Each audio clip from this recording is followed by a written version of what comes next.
In a previous video, I talked about the instructional row above the header row.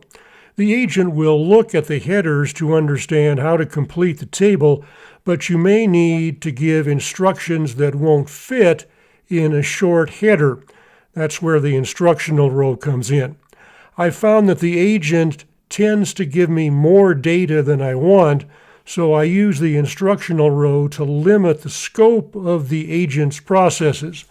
For example, for birthplace, I'm just asking for city and state if born in the US, or city and country if born outside the US. For impact on society, I put in the instructional row 50 words or less on how this invention changed people's lives. So the instructions will always go in the cell in the instructional row right above that header that applies to that particular instruction. So let's go ahead and open the GPT for Sheets and Docs sidebar.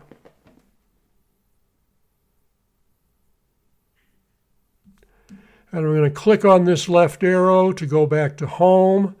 And for the instructions for the agent, I'm just going to type Complete Table. And click Send. And normally I would jump ahead to show you the finished product, but I just want you to see the amount of time it takes to complete the table.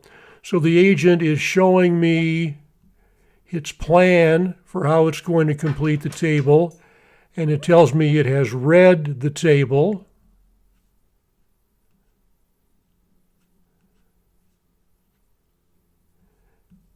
And it says that column B is done.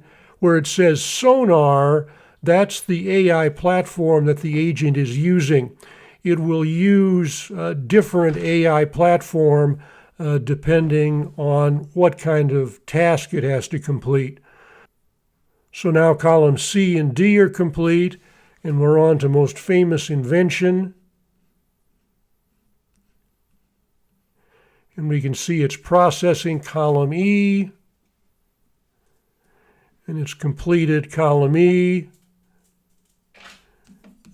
Just to make things a little neater, I'm going to select column E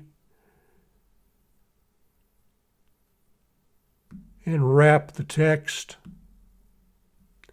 And I'll do the same thing for column X, wrap the text. And the last column is famous quote.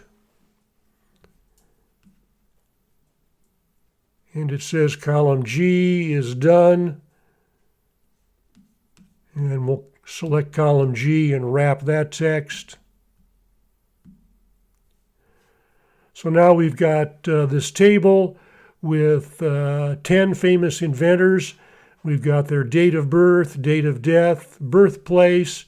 For the birthplace, we just wanted city and state if born in the US, or city and country if born overseas, and that's what the agent gave me.